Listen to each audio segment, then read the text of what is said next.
should do the best we can to say yes. And if Pakistan says we're going through one of our wobbles, we ought to be understanding of that. We won't always approve of it, but we need to go on maintaining relationships, as we did, for example, under the presidency of Musharraf. Right. Now, someone may argue that you maintain relationship at the time of Musharraf, which may also be viewed as supporting a dictator. But we'll move on to that. I mean, well, now you have a well, I think yes, I understand that point. I don't want to go on length. And I've never met the former president. I know people who were training with him at the Imperial Defence or the Advanced Defence College course, and there are many ways in which I think his service to Pakistan in history books will look good. But the fact is, he became unpopular, and he was not democratically elected. Yes. And always saying that a good person who's not elected is worse than a bad person who is elected, because you can't. But it's a matter of principle. We govern countries according to the Constitution, and the Constitution allows for democracy. It's much better if people know that they've got their job because of a popular wish, and they know they will leave if the population expressly say, we want you to go.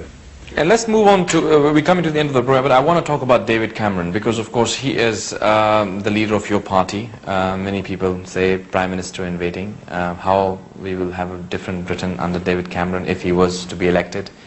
Many people say that the Conservative Party, although is expecting to gain from Labour's losses, but there's an inexperienced Conservative team at the helm of affairs. How would you respond to that criticism? Well, David Cameron, when he was about 23 and a half years old, so nearly 20 years ago, would be asked by my wife to have discussions with him before she did some major television programme. She knew her own field very well, but she wanted to know the issues that might come up in others. I said, why do you ask for David Cameron? He's 23. She said, there are two reasons. He has never encouraged me to aim a low blow, an unfair strike at the other side. And he's never suggested I should say anything that's not completely true.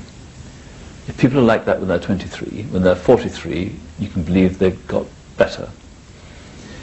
And for anyone who says someone's too inexperienced, how old is the co-chairman of the governing party in Pakistan?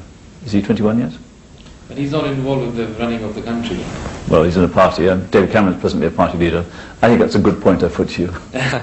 But anyway, because this is Britain, of course, he's leading the party, he's at the helm of affairs. Is there a fake criticism that comes to your party? I mean, maybe by well-wishers. They feel that perhaps the lack of experience is a downside. The argument for lack of experience, not from you, because you put a very fair question, but within British politics, normally comes from the Labour Party, who have a leader who's 5 or 10 or 15 years older. And when you're older and you're going grey, what do you say? You say this young person's got no experience. Or, in 1979, people would say, will anyone vote for Margaret Thatcher? She's a woman, her voice, her hair. The fact she was the best man the Tories had was not an issue they wanted to focus on. Right. Well, thank you very much, Mr. Peter Bottomley. Viewers, we were talking to Peter Bottomley, a senior Conservative Member of Parliament here in the House of Commons. We talked about the relationship with Pakistan, how Britain and Pakistan can work together towards achieving democracy, and of course many other things that will focus on improving the lives of the people. We also talked about the Conservative Party and how, according to many analysts, if they were to come into power in the next election, we will see a change in Britain, maybe we'll see a change in policies, and we will continue to talk to other members of Parliament whilst we are here in London. Thank you very much for joining us, and if you want to say anything or comment on any of the programs that we're doing here, you can always email us on insight@arvnews.tv. Until next time, it's me, Javed Malik, saying Allah Hafiz from the British Parliament.